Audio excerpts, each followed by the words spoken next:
Did you know that clients are 3 times more likely to leave a negative review when the check-in process is confusing? So as a host, we know how important it is to get that 5-star review. Your check-in process is the first time your client is going to come in contact with your property and you. So you got to make sure it's done properly. So this video is video 1 of a 3-video series that I'm doing regarding the importance of the check-in process. So if you're new to hosting and you need help with this process, reach out. I can help you out. Or if you've been hosting for a while, comment below how you do your check-in instructions that can help all of us improve. So let's check out this video.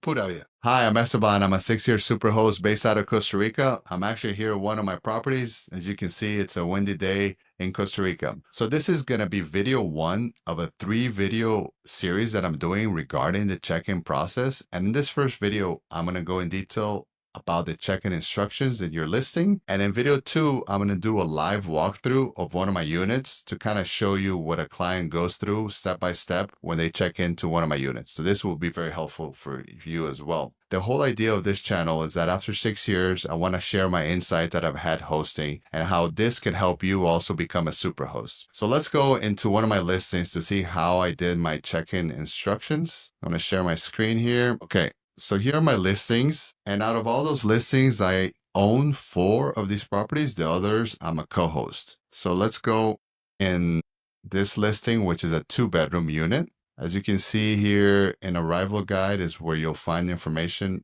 the check-in information. I have check-in time at 3 p.m. My check-in window is from 3 p.m. and end time flexible. You can actually go in here and make your end time whatever works best for you. I like to be flexible because I have a self check-in, which is what I recommend, and that makes it easier for clients, right? So on the left, I have check-in at 3 p.m., check-out at 11 a.m. That's pretty standard in all my units. In directions, I write down directions of how to get to the property. I put use Waze or maps and look for property locations under Candelaria. Candelaria is the name of my property. I like to name my property so it's easier for the clients to find. And also I can make this location in maps or Waze so they can use. So check-in method, lockbox. There's different check-in methods. So let's look at what they are. If you're new and you're looking at this for your listing, you can choose whichever check-in method works best for you or what you're going to use. Smart locks, keypad. I use lockbox in this unit. I've used smart locks in other units. They work great. I like them. But in this one, I have a lockbox. Building staff, if you're in a building and somebody needs to give the keys to the clients, then you can select that. Or in-person greeting. Some people like to greet their clients in person and give them the keys. I don't recommend that much because over time it may be more of a hassle, and if the client comes in late, you may have a hard time doing that. All right, so in this unit, I have lockbox. Also here, there's a space to add additional details. So I put lockbox code 3068. All this information will be in my check-in instructions, but this is another space that I use to kind of go over the same information because clients sometimes see things in one place and not in the other. So I take advantage of this. I tell them the keys will be inside lockbox, which is kind of obvious, but I just go ahead and tell them, try to make this easy, right? Then I tell them enter via street door and apartment A will be on the left, and then the garage control will be inside unit A. This is important because in this unit, and you'll see this in the video, they have to first go into lockbox, grab the key, walk through the street door into apartment, and then grab the control to open the garage gate and then enter with a car. You'll see that in the next video. And then I say, please park in space A because I have all the parking spaces also labeled, and every label is in the keys and also in the unit. So I have space A, B, and C. And you'll see that in the video next. All right. And I say thanks. And that's the lockbox details that I have there. So let's go into the check-in instructions. Let's go into the first picture. Now, the clients will see this in a different way. This is kind of how we see it as hosts. So the first picture that I have in my check-in instructions is outside of the property, what it looks like outside of the property. So remember, your clients have never been to your property, so they need to kind of get an idea. So I have a picture of outside, and then I put again, location and Waze, Candelaria, and I put it in Spanish. Even though Airbnb translates everything for you in the language that your client needs, Costa Rica is a Spanish-speaking country. I just want to make sure that there's no way that they can, mess this up. So I put it in Spanish as well. So the second picture I have in my check-in instructions is just a picture of the name of the property. As you can see, Candelaria. I put in their property name, Candelaria. That way, when they arrive, they see the sign, they see the first picture, they know they're in the right spot. In Costa Rica, we don't have like numbers in the properties, so I have to do all these little things just to make it really easy for the client to arrive. Okay. Then my next picture is a picture of the street door with the lockbox, as you can see right here. And then I say lockbox next to street door. People look for where the lockbox is. I want to make it easier so they know it's going to be right next to the street door. I put it in Spanish as well. The next picture I have is the actual lockbox. As you can see, it's the lockbox, and I actually have the numbers of the code in the picture, trying to make it easy for them as well. I've already put it, I think, 3 times in the lockbox details in this step, so they don't have a reason to not know what the lockbox code is. I put it down here again, lockbox code 3068. Keys inside for apartment A. I'd say again, it's going to be apartment A because there's 3 apartments. So everywhere in the instructions, I tell them apartment A, parking spot A. All right. So after they see that picture, the next instruction will be to find the control to open the garage gate. And I can see here, gate control will be on the counter inside the apartment.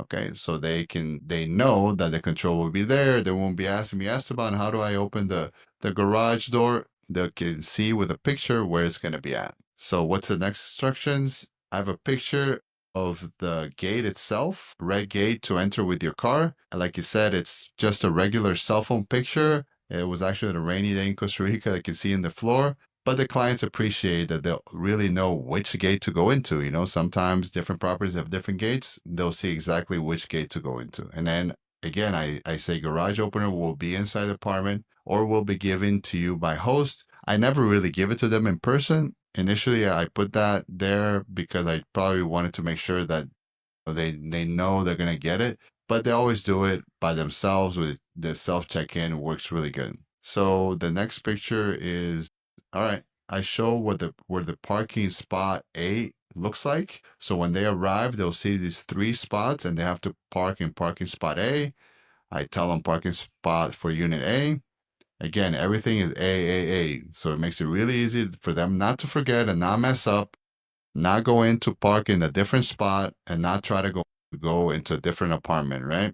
And the last picture I have is the correct way to open the door. So I've had some issues with this key because it's kind of like a different key. So I put a picture of it and I say correct way to insert the key with a small hole facing down. As you can see here, I have an arrow trying to make this as simple as possible for them. Try to think about it, every detail that could possibly go wrong and to try to make it easy for them. So if they have a hard time opening the door, they can refer to the picture and help them out. So these are my check-in instructions for this unit, right? And why am I showing you this? Because as you saw, I'm trying to be as detailed as possible so the client has no way to mess the check-in process, right? That's the first time they're going to come in contact with you and your property, and it needs to be very smooth. So let's go back here in the main page. So that is pretty much the check-in instructions. Over here on the left, I also have the Wi-Fi details. Very important. People always want to know where the Wi-Fi is right away. Make sure you have that in there.